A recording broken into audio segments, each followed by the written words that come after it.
télécharger cette carte mentale en cliquant dans le lien dans la description. Myth to Stick, donc c'est un livre qui a été écrit par les frères Heath. Il va essayer de répondre à la question pourquoi certaines idées survivent et d'autres meurent. Alors c'est un livre qui va développer un certain nombre de concepts et on va voir ensemble quels sont ces concepts. Et le premier, c'est que pour qu'une information colle, comme ils disent, il faut qu'il y ait 3 caractéristiques. Il faut que d'abord elle soit comprise, elle soit mémorable, elle soit impactante. Donc ce sont 3 choses, voilà, qui définissent une idée qui colle. Ensuite, on va voir quels sont les principes qui vont être à mettre en place pour rendre cette idée vraiment mémorable.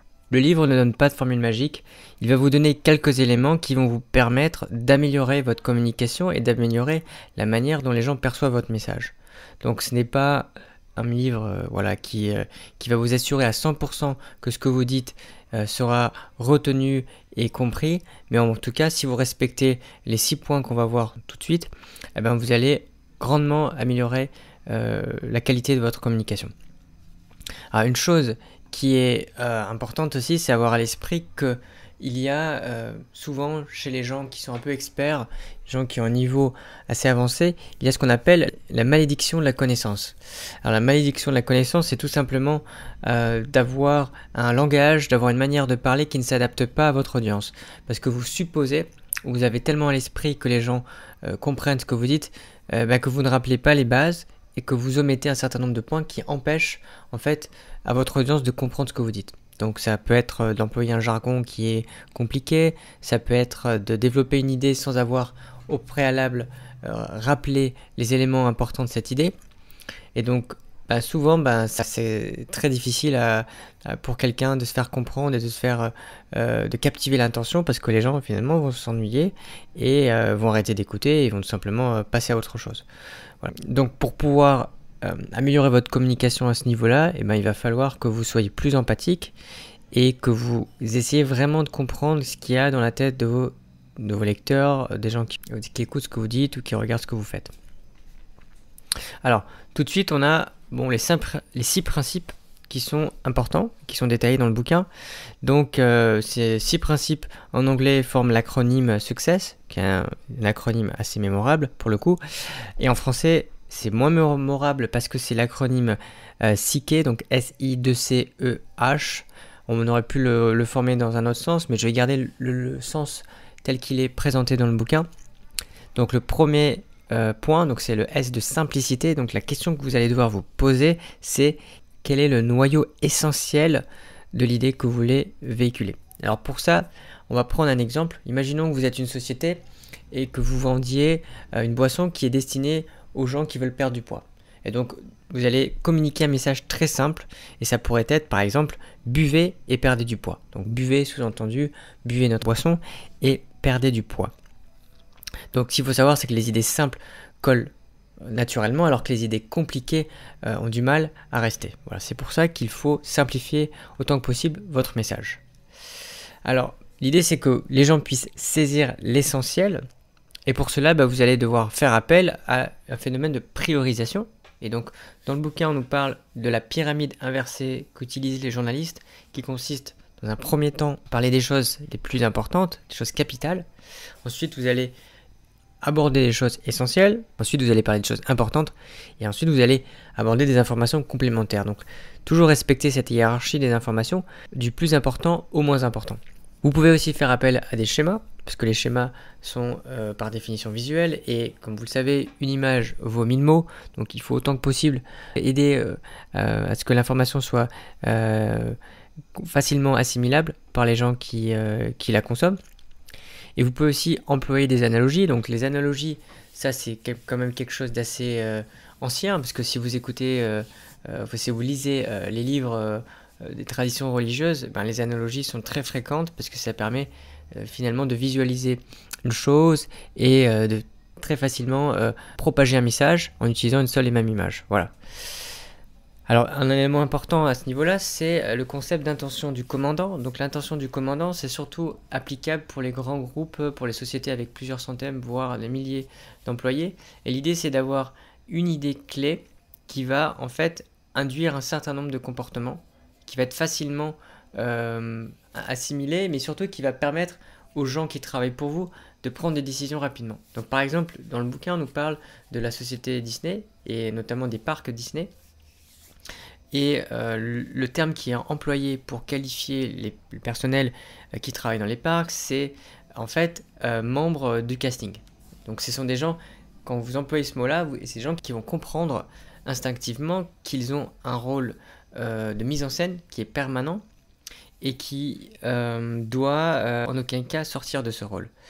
Et c'est pour ça que en utilisant cette sémantique, eh ben, vous allez éviter toutes les questions qui finalement n'ont aucun sens quand on parle de membres de casting. Voilà, donc c'est pour ça que c'est assez fort d'employer des mots qui ont beaucoup de sens et qui peuvent être très facilement compris.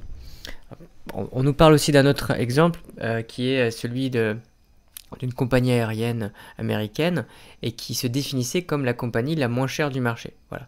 Et donc en se définissant de cette façon, eh ben, vous allez aussi éliminer par exemple les questionnements de savoir si vous devez donner gratuitement dans l'avion des choses.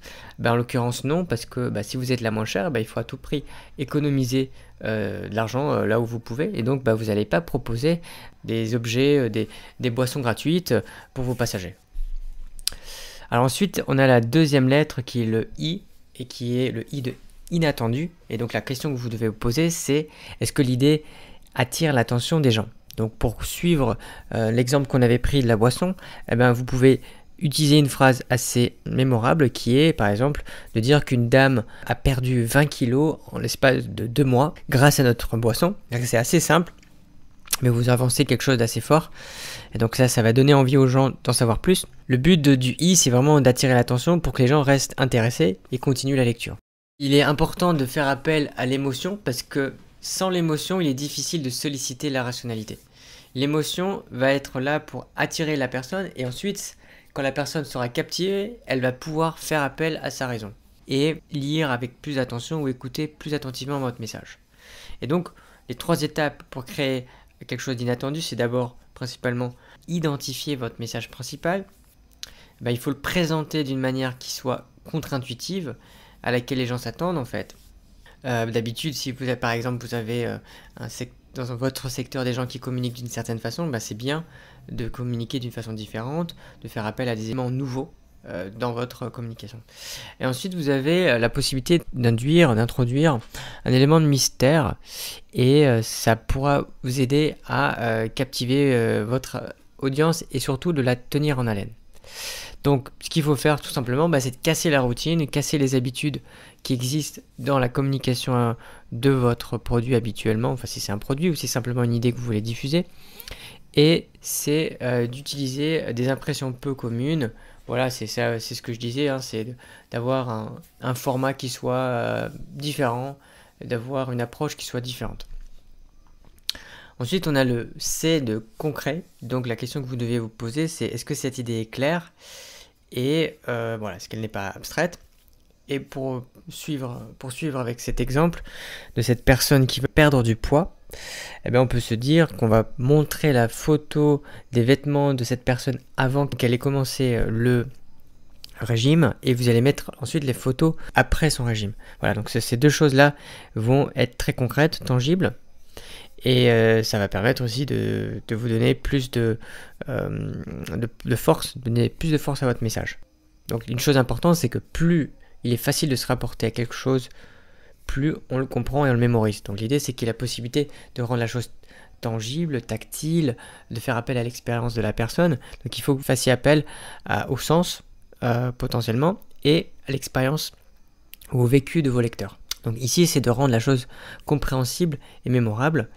Alors, pour la rendre mémorable, il faut faire appel à des crochets.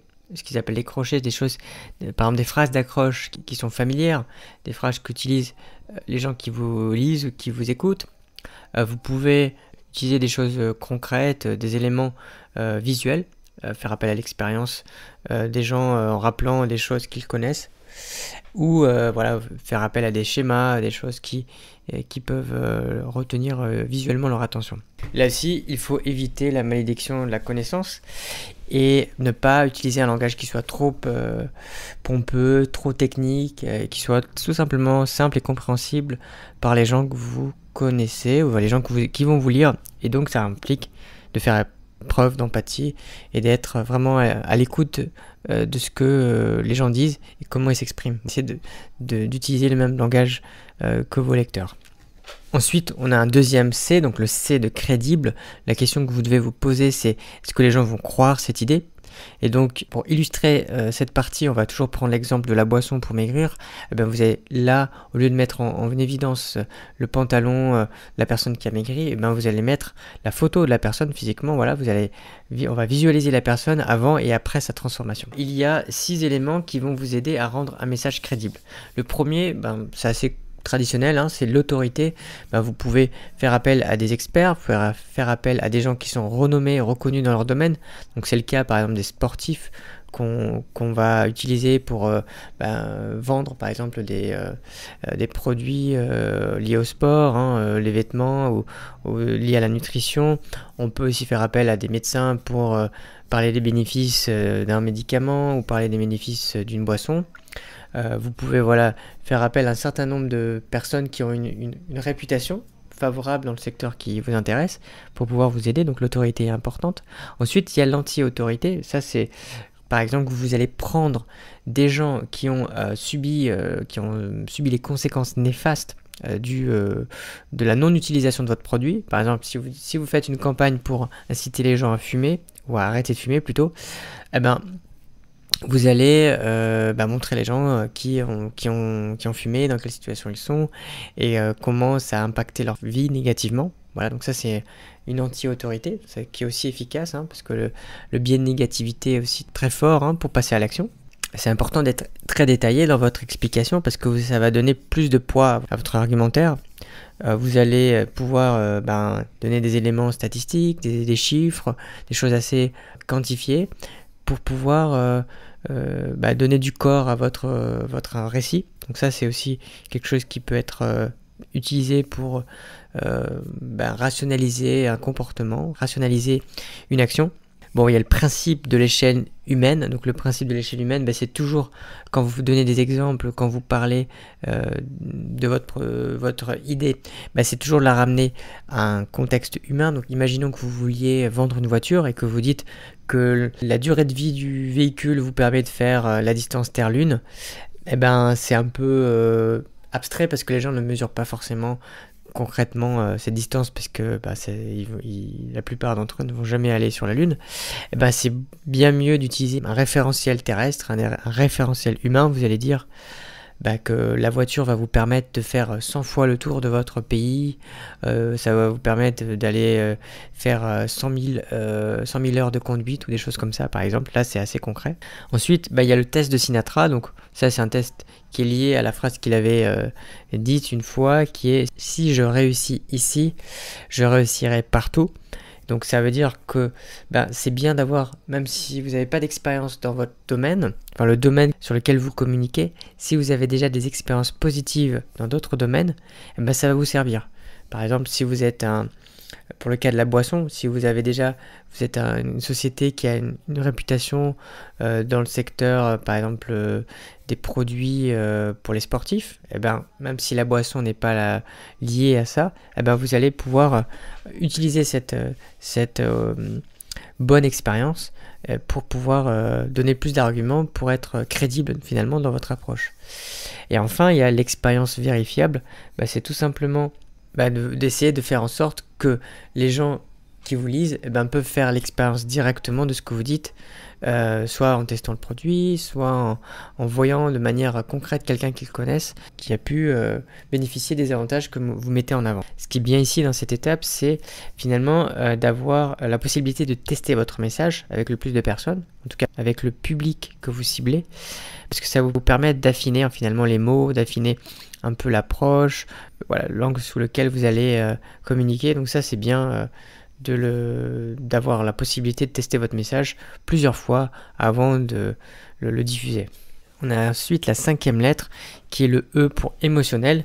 Donc la question que vous devez vous poser, c'est les gens vont-ils se sentir concernés par l'idée? Donc là, si on prend l'exemple toujours de cette boisson, ben là il va falloir donner quelque chose de vraiment personnalisé. On va donner un nom à la personne, par exemple on va l'appeler Stéphanie, et on va prendre son témoignage, on va décrire sa vie, son quotidien, on va parler de sa famille, on va parler de son travail, on va l'avoir dans un contexte qui finalement peut donner aux gens l'impression qu'ils connaissent cette personne. En tout cas, ça va pouvoir développer une empathie naturellement avec cette personne.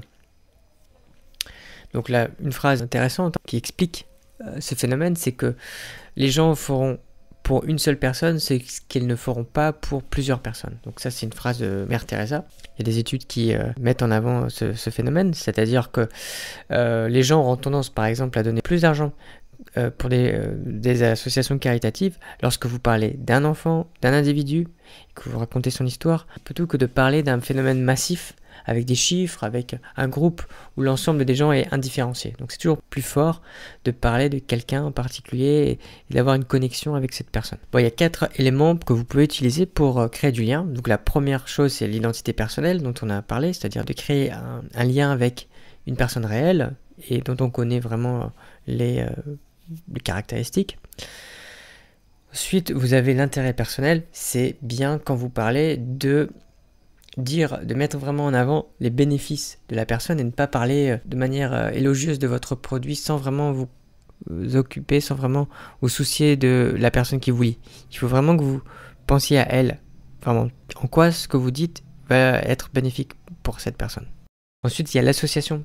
Si vous pouvez associer votre produit à quelque chose que la personne connaît, donc par exemple, dans le cas de la boisson, on pourrait dire, si la personne veut perdre du poids pour l'été, voilà, parce que c'est souvent le cas, les gens veulent faire du sport et perdre du poids avant l'été, c'est une association intéressante, parce que si vous faites une campagne de communication en cette période, donc avant l'été, les gens ils vont quand même avoir une association positive qui va peut-être les inciter à en savoir davantage sur votre produit et en tout cas s'intéresser davantage à ce que vous faites.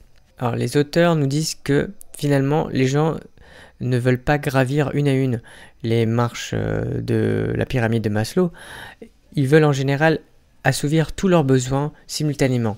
Donc c'est plus intéressant d'avoir un message qui puisse parler à tous les besoins, donc les besoins physiologiques, les besoins d'appartenance, les besoins d'estime, les besoins de sécurité, les besoins d'accomplissement, parce que ça va potentiellement créer une attraction, beaucoup plus forte que si vous simplement vous concentrez sur un type de besoin. Parce qu'en fait, on est naturellement attiré vers tous les besoins, même si on est plutôt à une certaine étape de la pyramide de Maslow, on aura toujours plus de sensibilité si un produit répond à un nombre de besoins importants. Et une chose aussi qui est dite, c'est qu'il est préférable de ne pas mettre en avant l'aspect économique, parce que ça va en fin de compte retirer la possibilité de noblesse, on va dire, enfin en tout cas de faire preuve de noblesse chez le lecteur qui vous lit ou chez la personne qui vous écoute, parce que si vous parlez que d'argent, ça va être finalement transactionnel, alors que si vous dites que les bénéfices ne sont pas forcément matériels, c'est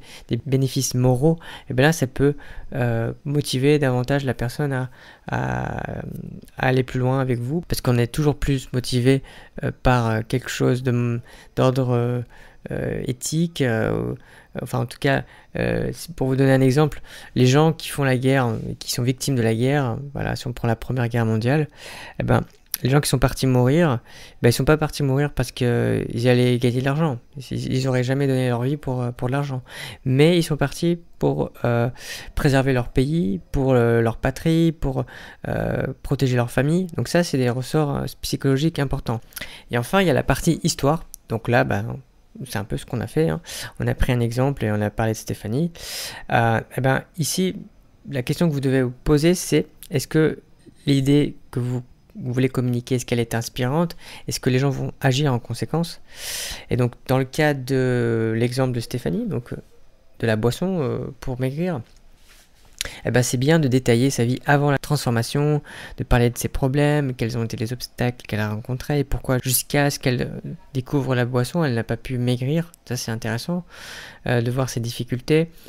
Ensuite, mettre aussi en scène le moment où elle a commencé à boire la boisson et qu'elle a vu une transformation dans sa vie. Les histoires, elles permettent de faire baisser la garde, entre guillemets, de vos lecteurs, et que si vous leur présentez des idées, ils pourront toujours trouver des choses à redire, alors que si vous présentez une histoire, c'est difficile de contester une histoire. Parce que voilà, vous pouvez pas remettre en question le fait que Stéphanie a besoin de perdre du poids, qu'elle se sente pas bien dans sa peau, qu'elle a tout un tas de problèmes, et que finalement, elle a réussi à transformer sa vie grâce à la boisson. Ça, vous pouvez pas le remettre en question parce que l'histoire vous dit de manière évidente cela.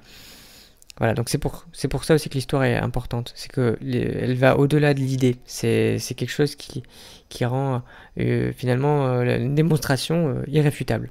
Il y a des choses que vous pouvez utiliser pour créer une histoire. Bah, c'est par exemple faire des simulations. Donc ça, par exemple, les gens qui veulent vendre des voitures, bah, ils vont demander, ils vont inviter même la personne, le potentiel acheteur, à essayer la voiture. Donc ça, c'est une manière de se mettre dans la peau de l'acheteur. Donc c'est une simulation qui souvent est beaucoup plus convaincante qu'un long discours pour décrire toutes les caractéristiques du véhicule. Vous avez ensuite la possibilité de créer des intrigues de relations, des intrigues dans lesquelles vous allez mettre en avant les problèmes, les discriminations auxquelles a été confronté le héros. Ensuite, vous avez les intrigues challengeantes. Donc là, vous allez mettre en évidence quelqu'un qui n'a pas trop de chance de réussir une épreuve, mais qui en fait va réussir progressivement à surmonter l'adversité par tout un tas de choses. Donc voilà, voir des péripéties, c'est important pour pouvoir rendre la chose mémorable.